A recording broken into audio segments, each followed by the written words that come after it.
One of the most difficult things that people find to do, that they have to face in their lives, is to be different, to stand out from the crowd, to take positions, hold beliefs, to behave differently from what we would say is politically correct or socially acceptable at the present time or moment. Be different from what's held by the majority of the people around us, to stand out from the status quo. If you think about it for a minute, that's not an easy thing to do. Think back when you were maybe in school or in college, graduate school, or even different situations with work. It's not easy and it's not desirable for most people to stand out. Think about the treatment of people who didn't fit in.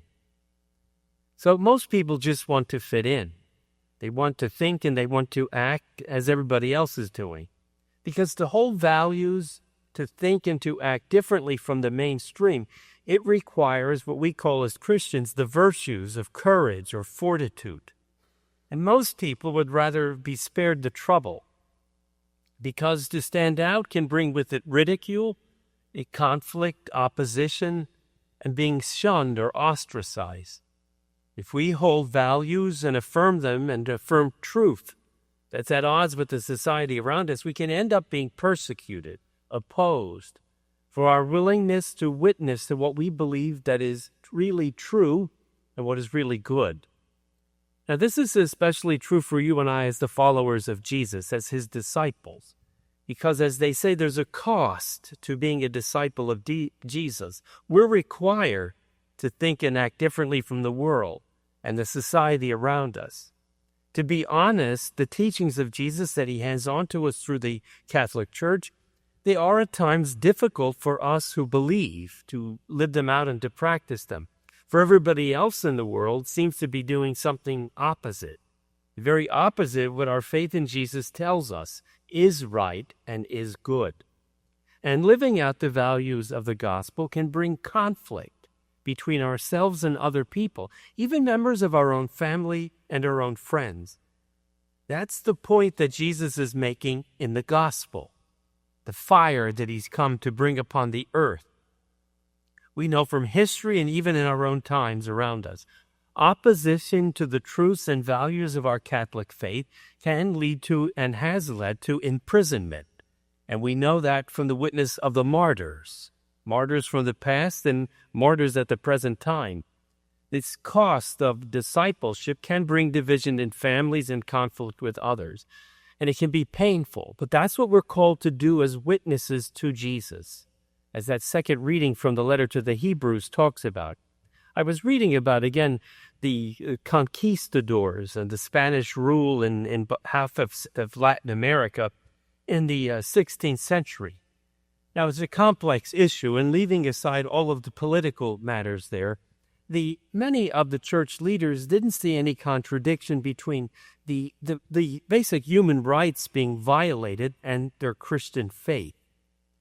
And evidently, from what I was reading, the Dominican order, the followers of St. Dominic, opposed the system that was in place that really oppressed the native peoples as they were being colonialized. Many of them were taken into basic virtual slavery. There was a whole system that was set up.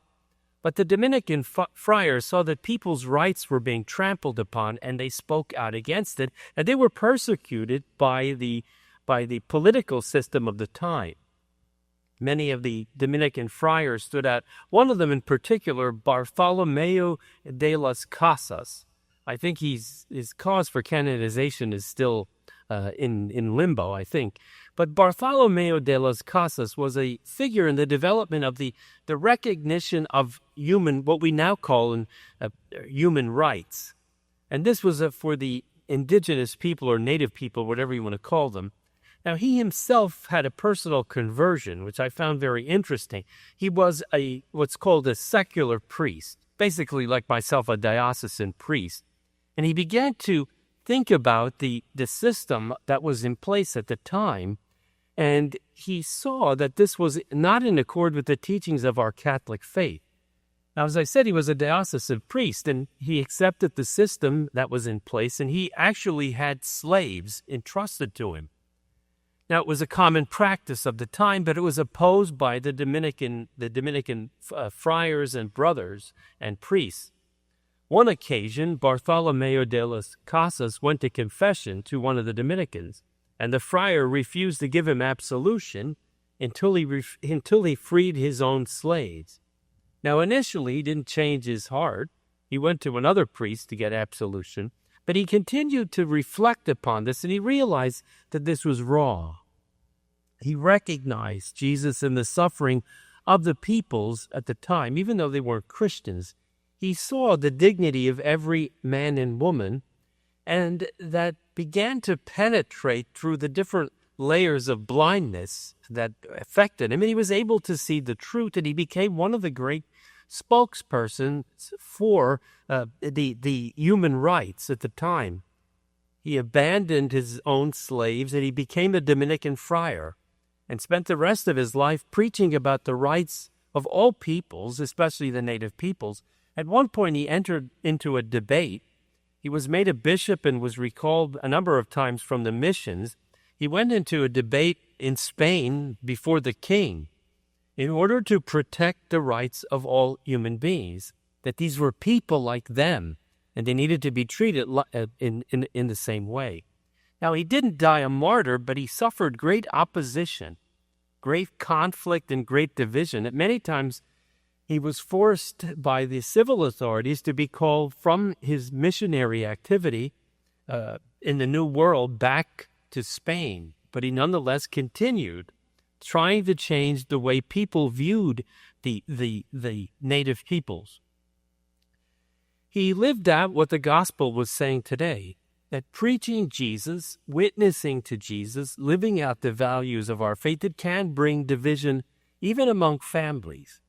Jesus tells us that the truth of the gospel will meet opposition. Opposition in the similar way analogous to what Jesus met, antagonism and hostility, which ultimately led to the cross. Jesus upset the established order of the day. He associated with people that were considered to be outside the law, and he healed on the Sabbath. If you remember, many of the miracles were done on the Sabbath day. He proclaimed himself to be the definitive Messiah, the one through whom God was bringing definitive salvation in the world. That brought about an intense conflict, division, and ultimately led to his freely willed and accepted death. Death on the cross through which the Father brings about salvation. Now, the first reading that you heard is from the prophet Jeremiah, and it tells us about Jeremiah basically being dumped into a well, a cistern of the royal court. Now, it doesn't tell us why he was thrown into the cistern. Jeremiah had been speaking out against the king and against the practices of the people of the time.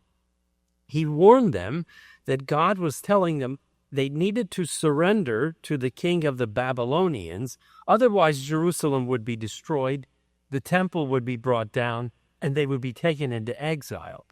However, the king and the people didn't want to hear this. If you listen to the story carefully, the king sort of heard this, but he didn't know what to do with the royal officials. So he told them to do whatever they wanted with Jeremiah. So they threw him into the cistern.